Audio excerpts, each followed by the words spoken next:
had in years, so I'm thrilled for that. I think that she was making doing this. It was so fantastic looking. Now, I know. You're cutting in and out. So usually we start. What's happening? I'm back. Never mind. Usually we start with Trish Hernandez, our Director of Development, standing up here and welcoming you all and doing all of the introduction type stuff. But Trish had a knee replaced yesterday. So, oh my goodness. It's, she's doing just fine. And she wishes she were here. And, but instead of Trish, we have to do the formal introduction. We have somebody who looks just like the guy up on the screen. His name is Micah Bornstein. Micah Bornstein is our director.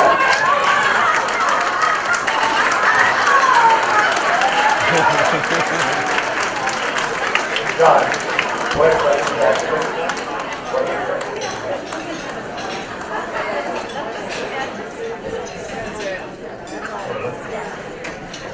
got it. Great. I can assure you that those aren't Old Testament angels. These are not the ones I was familiar with in Sunday school. For those of you who are familiar with my look, and there's a few of you out here at this point who know me, in fact, at least 2 women in the audience today, I went to preschool with their daughters. And there's a stay fish over there, and there's a Meg somewhere. Meg, there's in the back. I cultivate a certain look. Chinos, button-down shirts, sensible shoes. It's a look I like to think of as timeless, and it's a look that lets me go about my business largely unnoticed. So yesterday, I found myself in the bride's room at the Center for Visual and Performing Arts, wearing wings, John Kane taking pictures with his phone, the building staff politely giggling, and I was a little confused at how my life had gotten to this precise point. However, I did have an answer for that one question. Micah, what are you going to do with a degree in the arts? I don't know. But somebody will probably figure it out for me. And it's almost certainly going to be very embarrassing. And it is. It is. Needless to say, the wings were not my idea. In fact, I think there's some sort of punishment for all the brilliant ideas that I won't shut up about around the office. Point taken, Mr. King. You're welcome. But before we move on to the event that we're all here for today, I have a few thank yous that I'd like to share.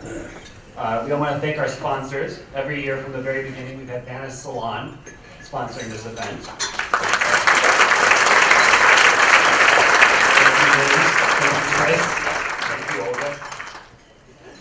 And this is the 10th year that Frankie Fesco and Community Healthcare System has sponsored this event as well.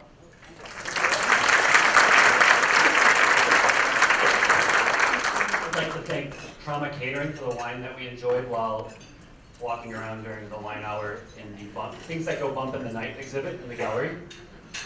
Just so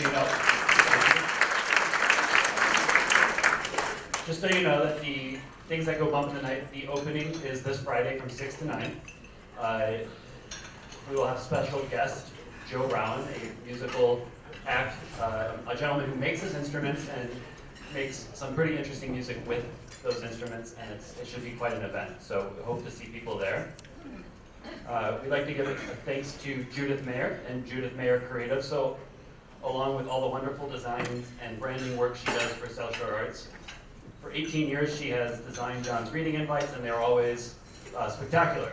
And you saw them, the animation that we had up here earlier on the website leading up to the event. So thank you, Judith.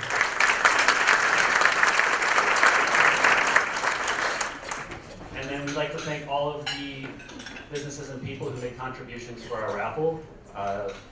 Liz and Chris with Salon and Day Spa, Olga as well, Josh and Ashley Halpern, and Albert Diamond Jewelers, Jeff Strack and Strack and Van Til, Gloria Tui and the Indiana Ballet Theater, Beatniks on Conkey and the Hammond Community Theater, Karen Maravilla and Raymundo Garcia, and It's Just Serendipity and El Taco Real Restaurant, the South Shore Convention and Visitors Authority, and our very own South Shore Arts Gift Shop. Thank you.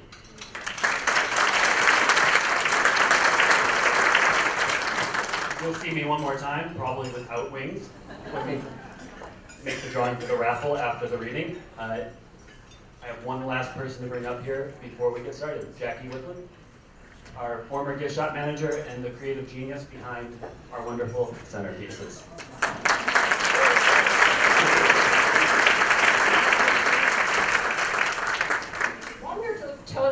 I'm here to tell you a story about this angel. Found this wonderful picture about 8 years ago, and he graced my desktop for many years until I had grandchildren 5 years ago. So for five years and 4 grandchildren, that's what's been rotating on my desktop until I announced my retirement. And I retired August 1st. And the month before I retired, I started cleaning up my desk and my computer, and I ran across my angel again. So I put him on the desktop. Wow factor. Even Micah said, "You didn't warn me." Everybody loved him. We were going to use him for today, but we couldn't in the invitations, but we could on the tables. So, unbeknownst to John, Kelly and I hatched a plan. We ordered 30 nude Ken dolls. I got 33. 7 of them did have clothing. And an idea was born. We presented it to John, and he said yes. So, feathers, studs, leather, that's what you have on your tabletop, and Kelly's imagination of them flying. So these centerpieces are yours for $20 each. They are attached to the mirror. Which is not yours. Which is not yours, so you have to turn them and kind of lift them off gently. So they are attached to the mirror.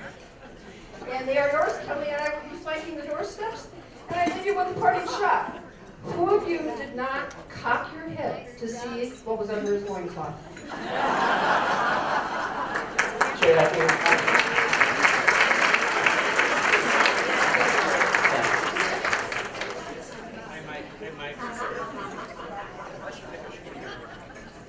I might reserve the, yeah,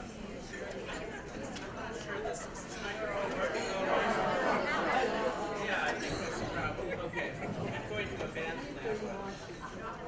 And I'm going to use this one. Yeah, I can do it. Maybe. I don't do well with these. I don't do well with this kind, whatever you call it. Lavalier. A lavalier. Well, Jackie was our gift shop manager for 16 years, and she retired in the summer. And the one thing that I was most desperately upset about losing was the fact that she was the only person from our staff who went to the active shooter training that the building provided for us. And I thought, oh damn, now nobody knows what to do if we have an active shooter. And really, it was kind of ironic that Jackie went because she's been married to an active shooter her entire adult life. Husband Dave is an ardent hunter. Jim and I thought of Jackie and Dave on the way here today. On 8094, there was this poor deer with its antlers stuck out on the back of a truck, strapped to in a body bag. Just the little hooves and the little antlers stuck out. I know. It just breaks my heart. Anyway, we were sad to lose Jackie, but we have a new gift shop manager who is doing a wonderful job, Mata Clark. Mata is sitting at our staff table on the backside here of the West Dining Room. And Mata, welcome. And anyway, so I think it's funny that Micah talked about his attire when it's so sedate, other than the wings. Because I myself am wearing autumn pastels, my shoes and my sweater, and in order for the sweater to not show off my worst parts, I bought a pair of man Spanx for my, yes, it's a man Spanx t-shirt. And it tells you right here, looking good has never been this easy. How to put shirt on. These are instructions you need to read carefully. Pull shirt up to your underarms. Pull shirt overhead. Work shirt down torso to a comfortable length. Oh, and then there's a whole other thing for getting it off. But I have never looked this good since I was Jim said the nicest thing to me last night. Oh, don't you dare! He said, No, come on. He has no shame. I'll do anything for a laugh. Speaking of donning now our gay apparel, I want to thank our martini boy from the Wine Hour. Alex Cacavucci, would you stand? See, look how handsome he is. Alex is an actor and a dancer. Are you a singer as well? Yes, he's the whole package, ladies. And he's not for you. So, all right. So, I can't remember what other funny things I was going to say. Probably for the best. What slides? I don't remember. The slides. Of the what? Would you just speak English? I can't hear you.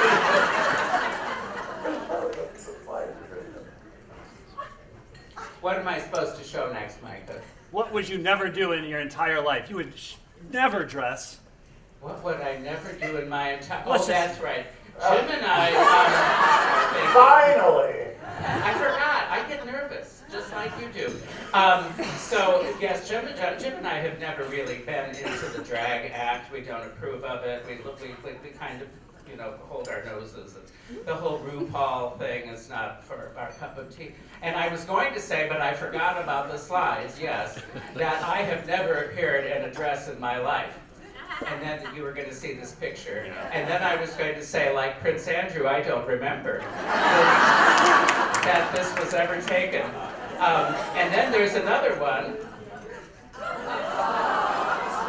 That's not me. Yes, that's right, Liz. You get a gold star. That's Jim, Sister Jim. Jim, would you like to explain the circumstances behind your drag? I was working at the Metropolitan Opera in New York as a super, which is an extra. And they were doing an opera called Dialogue of the Carmelites, which is problematic as an opera because the Carmelite order takes a vow of silence. But still, someone wrote an opera about it, and Mother Superior dies, and they needed 4 strong nuns to carry Mother Superior off stage. So they used some of the male supers, and we successfully carried Mother Superior off stage many times. But on Live from Lincoln Center, we dropped it. And this dead nun that had taken a vow of silence got up and started swearing at us friends. And you're looking down at yourself going, I'm on Live from Lincoln Center, and I'm dressed like a nun, and she's swearing at us. But mercifully, the camera had panned away just before we dropped her, so the world didn't see it, but the theater audience did. End of story. That's a good story. Oh, and I got applause for dropping a nun. Well, and you didn't forget the slides. So, all right, so the next slide, I believe, introduces our first story. We have 2 stories. One story is about 25 minutes long or so, and then we have a little 10-minute encore. We will hold for applause between the 2, of course. We might be waiting a while. The first story is set in North Carolina, and our second story is set in New York City, and they both take place in the 1950s. And the first story is called The Music of Your Life. Louder, please.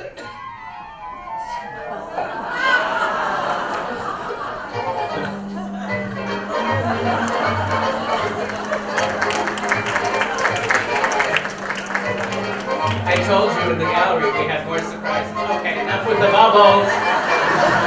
These smoky bubbles are all over my script. I have power for once. You're 10 years old, and you have Lawrence Welk damage. You are, in fact, America's biggest little fan of the Lawrence Welk show. You can't get enough of him.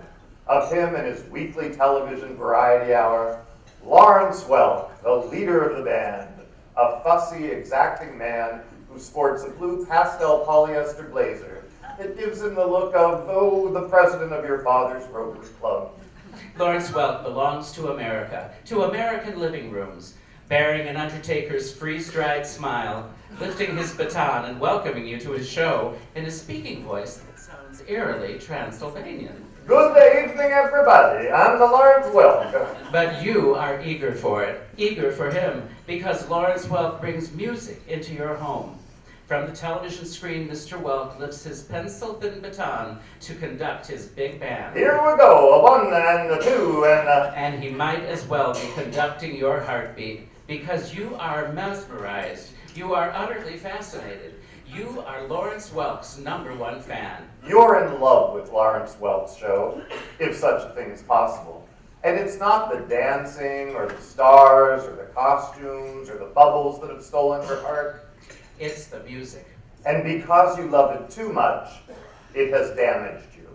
Wonderful, wonderful, you say to no one in particular, appropriating Mr. Welk's curious accent. You whisper it under your breath to your mother as you watch her fix dinner, as she places the Sunday night special of Salisbury steak, green bean casserole, and mashed potatoes in front of you at the table. You say, ladies and gentlemen, tonight's dinner has been brought to you by Geritol. Good for what ails you. Just eat, please, says your mother, Connie. Behind his sports pages and without looking at you, your father, Ray, says, That'll be enough of that, son. yes, you're damaged, but no one seems to notice. Or they notice, they just pretend not to. You've taken to joining Connie and Ray in the living room, plopping in front of the new Zenith console television set for an hour of what Mr. Welk refers to as Champagne the music. You've come to know all the regulars on the program, the dancers, Bobby and Sissy, the accordion player, Myron Florin, Joe Feeney, the Irish tenor whose signature number is Danny Boy, and the silvery-voiced, heavily hairsprayed soprano, Norma Zimmer. Connie, I wonder if she uses Adorn or White Rain. You adorn to give you that natural look all day and all night. Ray, that'll be enough of that, son. Lawrence Welk calls Norma Zimmer The Champagne the lady.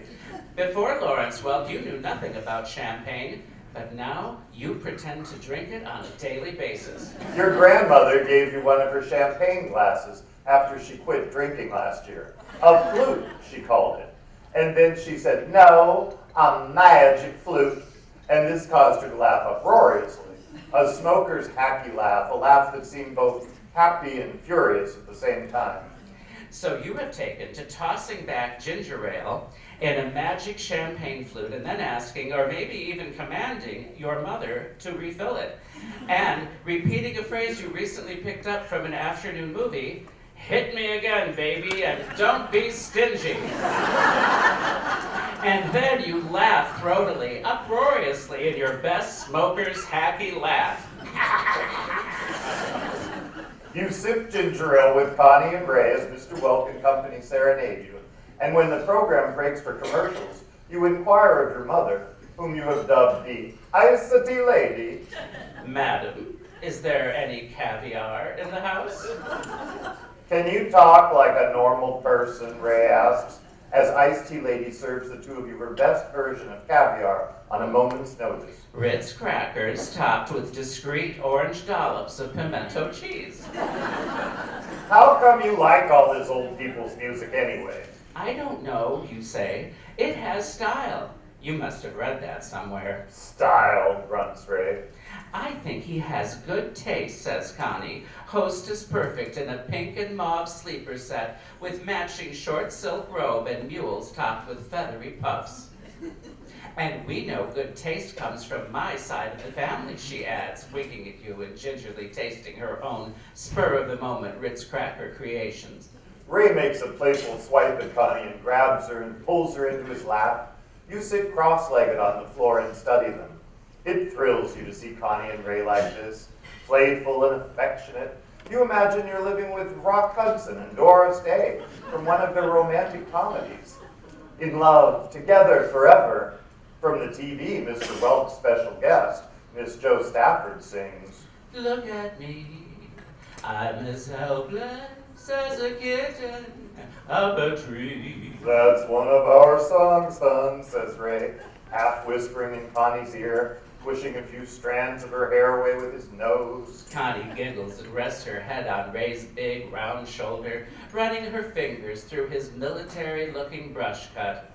In her moderately well-trained church choir voice, she sings along. And Ray joins in, and then, so you won't feel left out, so do you, singing as high and as loud as your voice soprano will allow. What a trio! You're Misty. They're Misty. Everyone's too much in love. And what a fabulous night. Great American standards perfume the air. Connie and Ray are in love like movie stars. Even all the recent unpleasantness about your grandparents' divorce seems to have vanished for now. You and your grandmother have spent hours together reading her movie magazines, Photo Play, Movie Mirror, Modern Screen. You feel as though you could be photographed right now in this very setting for Photo Play's Movie Stars at Home section. You are photographed in your pajamas, brandishing your champagne flute aloft. You grant an interview in which you say you like it here in this house, but really it's too small, and the three of you will soon be moving to Beverly Hills, where you will be neighbors with Lucille Ball and Bing Crosby and Bob Hope. Once ensconced in sunny Southern California, you're sure to attend your neighbors' smart cocktail parties, where you will stand at the crooks of their grand and baby grand pianos and sing, and everyone will recognize you from your appearances on Lawrence Welk. Hey, sport, change to the channel for Batman, Ray says, shaking the ice cubes in his tumbler, the finish of his second gin and tonic. He knows he'll get no resistance from you on this. You love Batman, too. In your hierarchy of entertainment, it is second only to Lawrence Welk. Watching Batman is a different experience altogether. No one sings from the American popular songbook. No one dances in chiffon dresses and high heels. But Batman has something Lawrence Welk could never even begin to supply. Men. Handsome, grown-up men who live together in the same house. Men who are each other's best friend. Men who look out for each other in all sorts of strange circumstances. Also, men who wear tights. Men in tights. Ray looks bored until the action breaks out into the violent fights and scuffles. Pow, whack, bam! But you're hooked way before that. You're hooked in the setups at the woozy music. Hello. You're hooked in the setup at the woozy music entrance of the villainous Miss Eartha Kitt as Catwoman.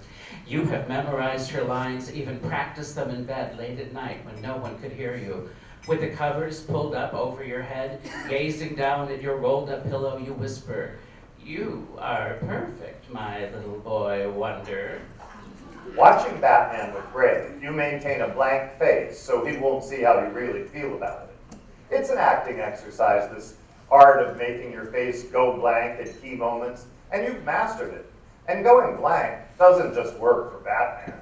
It's equally useful when you're caught in the middle of an angry argument between your parents, or the time you watched your grandmother tumble suddenly to the floor after too much wine, nearly hitting her head on the coffee table. But for some reason, it's not easy to go blank in front of Batman, especially when a villain ties the Caped Crusaders to a plank where they struggle against each other, bound helpless. In their tights. You keep watching, but you keep reminding yourself Ray is here, go blank. No more music, asks Connie in the other room now, where she is spraying Niagara onto a shirt collar. She pokes her head around the door. Oh, I can't stand that Batman show. We watched all your girl shows, hon, says Ray, draining his third drink. Gotta have something manly for us men now, right, sport? He doesn't wait for your response. He just shakes his tumbler in Connie's direction, which means, get me another one, babe. Lawrence Welk is on the other channel, you offer quickly, turning to Ray, but keeping the TV screen in the corner of your eye. Oh, wouldn't it be great to have your own television set in your own room? Memo to Santa Claus. Connie returns with Ray's freshened drink. Wouldn't you rather see Lawrence Welk, Mama, you say? Well, yes, I would, She says, sitting down. Oh, for God's sake, Ray says. Just change it then and stop talking about it. And that's your cue at last. You twist the dial back to the music. What a relief to be back with Lawrence Welk and his orchestra. Your grandmother, whose name is Agnes, but whom everyone calls Perky, spends more time visiting your house now that she and Grandpa Joe have split up. But she doesn't seem sad or moody as you expected her to be. Instead, she seems her typical good-time gal self, living up to her nickname, bedecked as always in diamond rings and rhinestone bracelets, with upswept beehivey blonde gray hair and jewel-encrusted cat-eye glasses, as though she is always on her way from the beauty parlor or the country club. Which often she is. Hello, darling. She rasps, kissing you on the lips, and blowing big smoky puffs of her Virginia Slim, bracelets jangling and sliding up and down her arms. This fall, Perky has indulged wholeheartedly in the current fashion trend of paper dresses. Darling, the Capitol department store once made a model of my paper dresses for a photo spread in the newspaper. Isn't that wonderful at my age? You agree with her that it is wonderful, oh wonderful.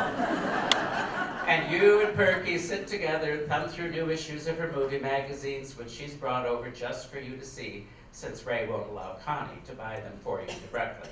Which movie star hairdo do you think I should get for myself, darling? She asks as you flip the pages. Like Elizabeth Taylor, you say, fixating on a page with the headline, Liz and Dick, the jig is finally up. Or like this, you say, pointing to a raven-haired Natalie Wood, posing coquettishly in a Tony Girl flip, a publicity still from one of her old movies, Sex and the Single Girl. Sex and the Single Girl? Oh my goodness, says Perky. Well, darling, that's what I am now. I'm a single gal. Hey, Mother, why don't you take him out to the yard and throw baseballs with him, Ray bellows. That's what he needs. You look down, pretending not to hear him. You know he's right. You probably should be trying to get the hang of throwing and catching instead of feeding eagerly on tales of Hollywood. You pretend to be engrossed in an article about Doris Day's last husband and how he squandered all her money and left her penniless. The caption reads, America's sweetheart turns beggar woman overnight. Well, that really happened, you know. Perky pulls a Virginia Slim from her ruby lips with carefully manicured orange lacquered nails and narrows her false eyelashed eyes at Ray. Now, Ray boy, she says, he is just being a good little grandma's helper to give me his opinions. Don't you say nothing bad about my grandbaby. Ray eyes you both and goes back to reading his own magazine, the alumni journal Tar Heel Pride. Connie has confided to you proudly that Ray is moving up, way up with the alumni group. Honey, tell Perky what Miss Keenan has asked you to do in the assembly program. Says Connie from the kitchen, cleaning off the dinner table and noticeably troubleshooting through Ray's mood. I'm going to sing solo in the Christmas pageant, The Little Drummer Boy. Oh, darling, that's wonderful, Perky says, blowing smoke. When is it? In 2 weeks, on a Friday. Well, you can give me a special private performance in case I can't make it, she says. You know that Perky goes to the Alcoholics Anonymous meetings every day, trying to be very involved, though you've overheard Ray say that he suspects she still has a nip or two late at night before going to bed, and that she's just going to AA for the social aspect. Why don't we go in the living room and do that now, Connie suggests. Perky, you can play for him. Darling, I can't read a note of music and you know it, she says. And it's true, she can. She plays completely by ear And by ear, her fingers fly over the keyboard in a way that reminds you of your own other favorite pianist, Miss Joanne Castle from the Lawrence Welk Show, who always plays on abundantly decorated theme pianos. Connie has nixed your ideas for doing this in her home. But maybe I can read enough to pound out some chords for you, darling. You set the sheet music at the piano for Perky. She pushes her jangly bracelets up her arm. She does, in fact, manage to pound out some prompting big chords, and you stand next to her singing. You haven't perfected it yet, of course, but there's plenty of time for rehearsal. Real good, sport. Ray says, looking bored. Yes, honey, you're absolutely wonderful. Says Connie, visibly excited. You're a natural, as good as anybody on TV. You love her for that. You love her for everything. You'd run and throw your arms around her right now, but you know that would look like you were playing favorites. Now, how about playing something else, Mother, Ray asks. Let's have some real music. Well, let me see, Perky says, flicking the flame of her gold lighter against the tip of a Virginia Slim. She launches into a medium-tempo drag of Red Sails in the Sunset. I'll never understand how anybody can play the piano simply by ear, Connie says admiringly. I swear it's true. It's the only way I know how. Says Perky, launching into another chorus, her tough, shiny nails clacking on the keys, as if to add percussion. Perky, a one-woman band. Ray has told you she once held a steady gig playing cocktail piano in the Capri Lounge of the Rembrandt Motor Inn on Highway 301. Before it went to seed and she was ashamed to be seen there, as who wouldn't be? Up a lazy river, Perky, you say, pouring ginger ale for yourself into the magic champagne flute. Sing with me when I play it through the second time, darling. And of course you will. You'd obey any command that came from her noirish cigarettes and Scotch voice. Perky pounds the keyboard hard, her head thrown back, her eyes closed, hands flying, bracelets jangling, high heels pumping the pedals. You imagine her in her musical heyday on Highway 301. The Capri Lounge takes great pride in presenting for your listening enjoyment the one and only Miss Perky. How you wish you could have been one of her regular ringside customers, shouting song requests above the roar and emptying change out of your piggy bank to tip her in the double old-fashioned glass on top of the piano. Here we go!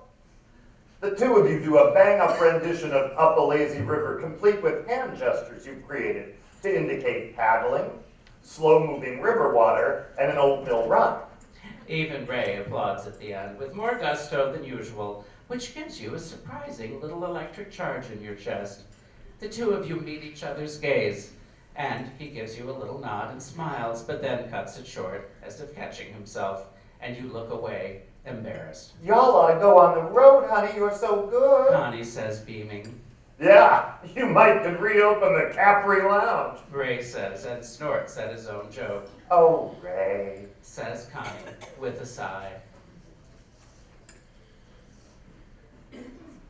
You're a big music fan, aren't you?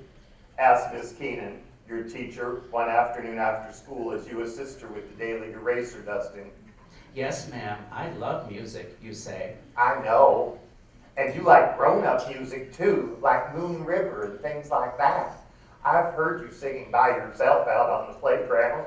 You feel your face go red hot. You never meant for anyone to hear you. Did you get carried away and sing too loudly, forgetting for a moment that you were on the playground and not the Lawrence Welk Show?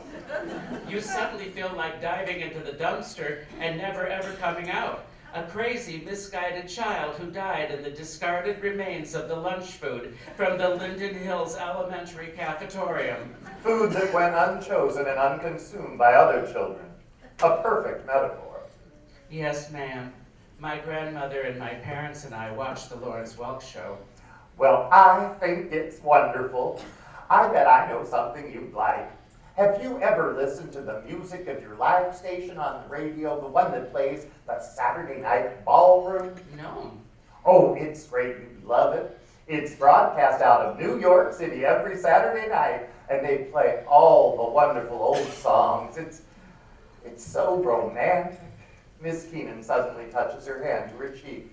And instantly you know, because you understand, that she's recalling a lost love, enjoying a brief reverie about a man that got away. She writes down the station for the music of your life, and you hurry home, full of anticipation and purpose, brimming with the thrill of a new discovery. You have resigned yourself to the fact that on Saturday night, you are the only one interested in listening to the music of your life. Today is Ray's big Alumni Association Day, and officials from Chapel Hill have come to visit. Perky is out on a date. Ray, I hope she just doesn't get knocked up. Connie, Ray. So while Connie and Ray busy themselves with the alumni people, you head into the living room and turn your attention to the stereo. You're so excited about the music of your life that you don't even mind you'll be listening to it by yourself. You like being alone in the room of the house, most often used for parties and entertaining, a formal, hushed and quiet place, now graced by your new aluminum Christmas tree, illuminated by a rotating color wheel. You, in flannel pajamas, adjust the dial until you find what you're looking for.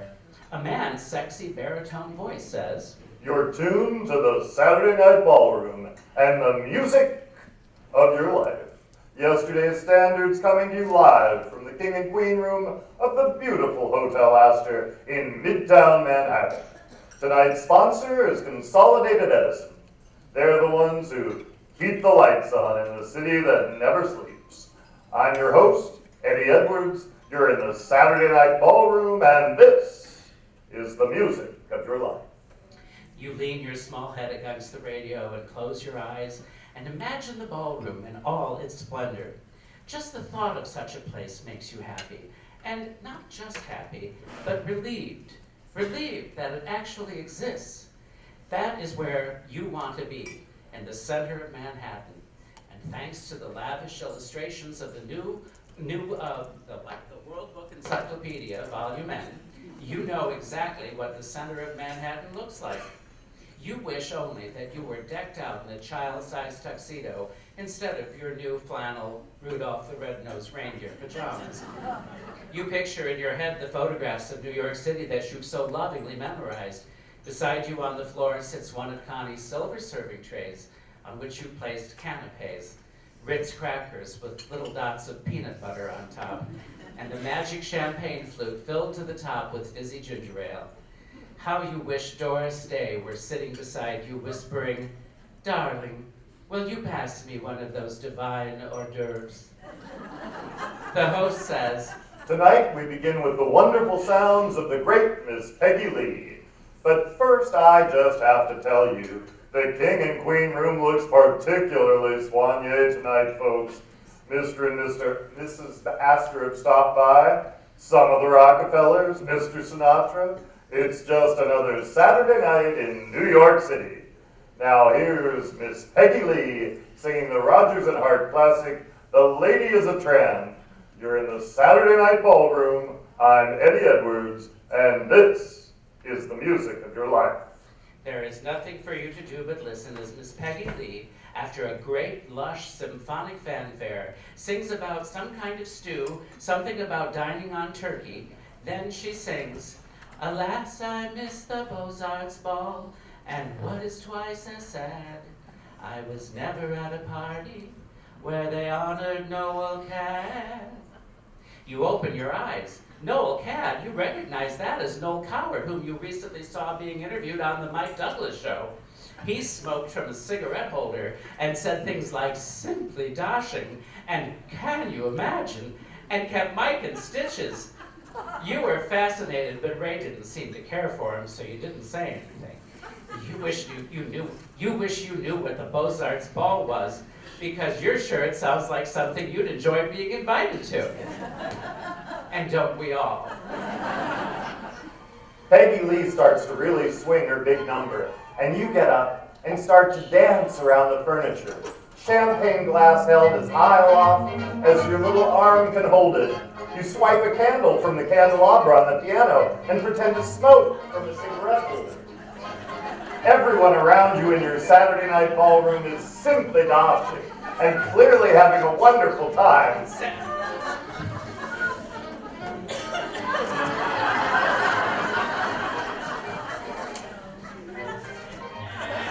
Satisfied that your guests are enjoying themselves, you wander over to the window of the king and queen room of the Hotel Astor and peer out onto the twinkly, glittery lights of New York and the great giant Christmas tree at Rockefeller Center.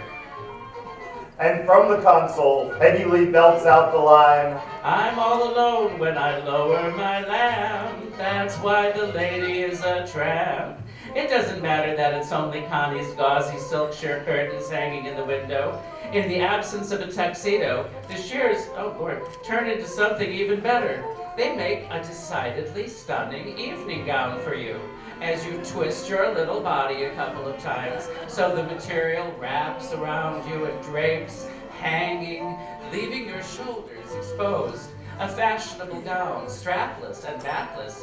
You hold the curtain/evening gown in place, feeling very sophisticated, feeling like both Cinderella and the prince. and Miss Peggy Lee repeats one more time, That's why the lady is a tramp. And through the clear champagne glass brandished aloft, still wet and fizzy with ginger ale, you see the dark, backlit, silhouetted figure of your father standing in the doorway, watching you. Only watching you. watching only you, and saying nothing, just watching, his arms folded across his chest. The two of you just stare at each other, and you say nothing, and he says nothing. He just turns and walks away.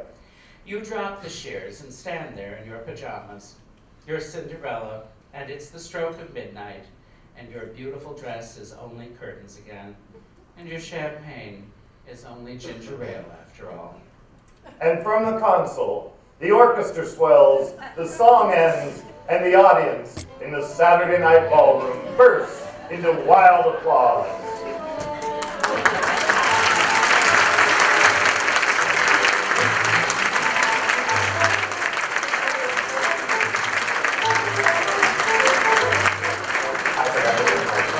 Okay, there's still one more 10-minute encore. I know Chris Weitzen has to leave.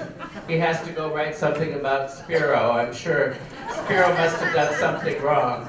And breaking, what? Oh, he's just like, what? All right. A quick little story, and then we'll let you go about your business. It's called A 1950s Jewish-American Christmas story. Is our cartoon up? Oh, good. Okay.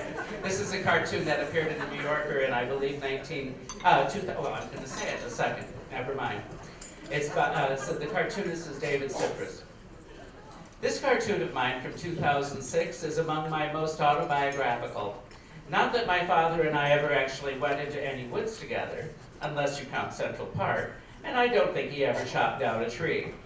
What's autobiographical is the confusion I felt as a child over the fact that my family, like many Upper West Side Reformed Jewish families in the 1950s, celebrated both Hanukkah and Christmas. We celebrated the two holidays in separate rooms, Christmas in the living room and Hanukkah in the kitchen. So that they wouldn't get mixed up, I guess. Or perhaps to prevent contamination. In the kitchen, on a baking sheet so the candles wouldn't drip on anything, the gold-painted tin menorah I got from Sunday school. I loved lighting the candles because it was the only time I was ever allowed to get anywhere near fire. In the living room, presents were piled under the piano until Christmas morning. Even for dedicated assimilators like my parents, a Christmas tree would have been a bridge too far. On Christmas Eve, my mother would play carols while I sat beside her on the piano bench and sang along, often mystified by the strange, incomprehensible lyrics. The 2 weeks before Christmas were the busiest for my father. He would open his jewelry shop on 61st Street and Lexington Avenue at 8 a.m. and stay until the last customer finished shopping at 9 or 10 that night. This made my father's shopping for my mother a bit of a challenge. She would have been happy to shop for her own presents and save him the trouble. Saving him trouble was her life's work. But to his credit, he wouldn't cross that line. So every year, for an hour or so, my mother would hold down the fort at the shop while my father hurried out to get her gifts. The year I was 6, about to turn 7, I was with my mother when she arrived at the shop ready to take over. We had been to Bloomingdale's to see Santa, just to see him, because I wasn't allowed to sit on his lap. The reason was some version of, "We don't know where it's been."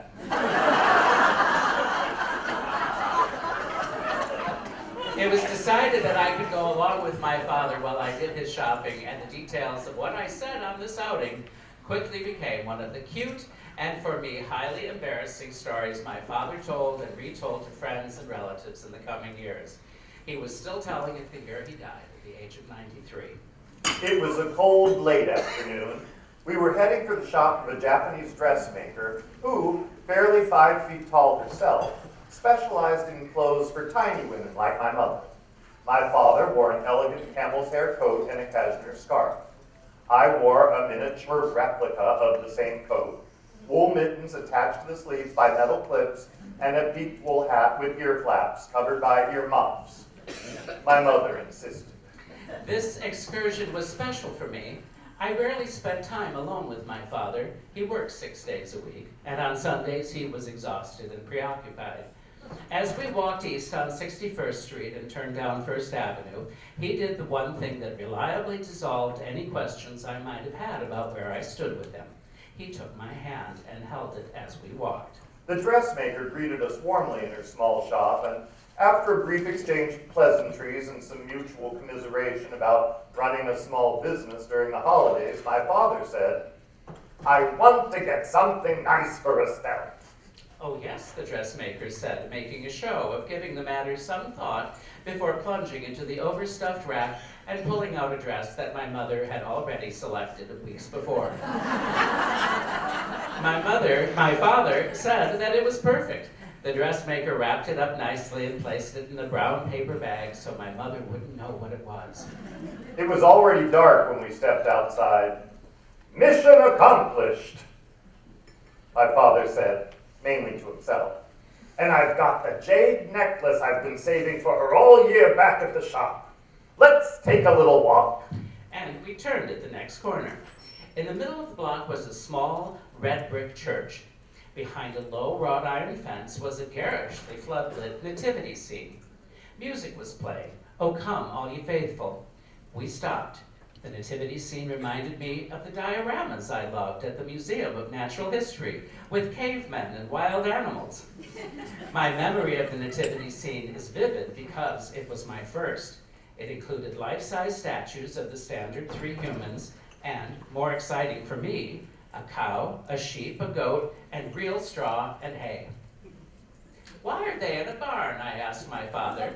I took off my earmuffs so I could hear his answer. "It's all they could afford," he said. "How should I know?" "Isn't it smelly?"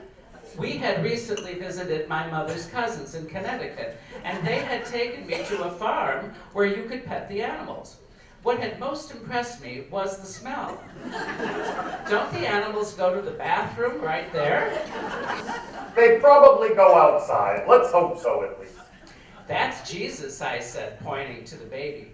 He was chubby and pink and reminded me of the phrase, "tender and mild in silent night," one of the songs my mother and I sang together at the piano. The words made the baby sound like something good to eat. "What are the parents' names?" I asked. "Joseph and Mary. And those guys in the background on the camels," he pointed to a painted backdrop leaning against the wall of the church, "those are kings, supposedly." "What are kings, supposedly?" "I meant it's just a story. Did they have countries? What are they on camels? They're bringing presents for the baby." Where's Santa?" "What? The North Pole, I guess. Come on, David, let's vamoose." He took my hand, but I didn't budge. "When Jesus grows up, he gets crucified," I told him. "They hammer nails into him." "What? How do you know about that?" "That movie, the one about the bathrobe." "A what?" That Easter, I had watched The Robe on television one afternoon with my sister Linda. "The movie where they make Jesus carry the big cross up the hill," I explained to my father, "so they could hammer nails into his flesh and hang him up on it." My sister who was 6 years older than me, had given me a graphic description of the crucifixion. You mean the robe, my father said. We were both silent for a few seconds, contemplating the pink plaster infant in his mother's arms and the very bad death in his future. Linda says Jesus was Jewish. What was he, Daddy, Jewish or Christian? He was Jewish. Christians hadn't been invented yet. But the Jewish people wanted him dead. We have to go, David, my father said, pulling my arm. I'll tell you all about it, but now we have to mosey. We started walking. Here's the deal with Jesus in a nutshell. When he grew up, he started telling everyone he was the Son of God. I looked back toward the church and pointed. But wasn't he the son of Joseph and Mary? Didn't he come from his mommy? Yes, but he kept saying otherwise. He kept saying his mommy was a virgin. Round yon virgin, I thought. But she didn't look round. He told everybody that God sent him directly to earth to be his son and save the world, supposedly. Well, then what happened, supposedly?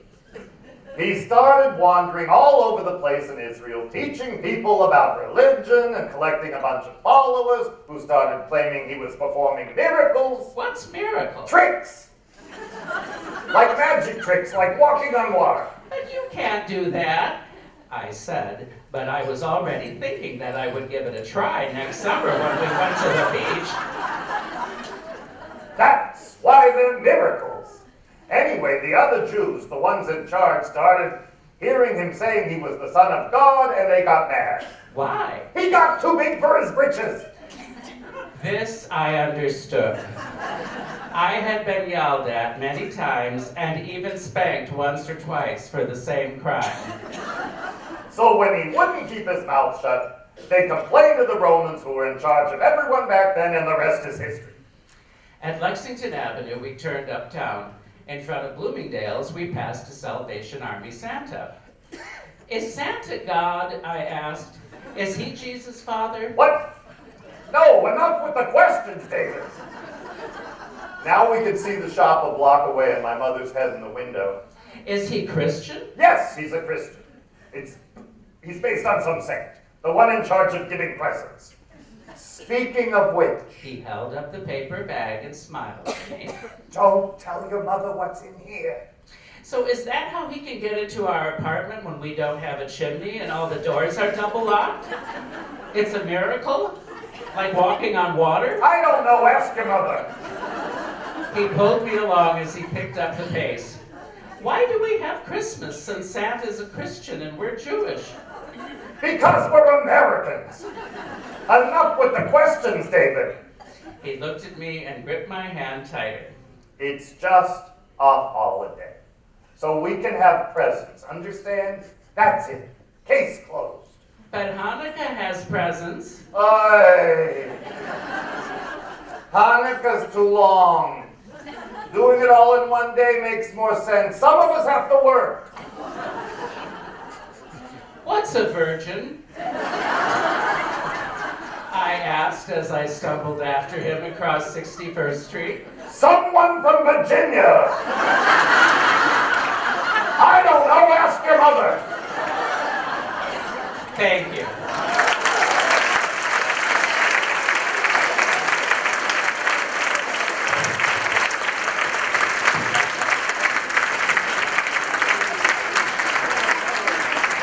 Thank you for being such a wonderful audience. We appreciate it immensely. And Micah, are you going to come back to, poor Micah, he gets to do this raffle crap. The raffle crap. Before we do the raffle crap, I wanted to mention that the Women's Association of the Northwest Indiana Symphony has its Festival of Trees luncheon 2 weeks from today. I think it's 2 weeks from tomorrow, December 4th. Is that the 4th, ladies?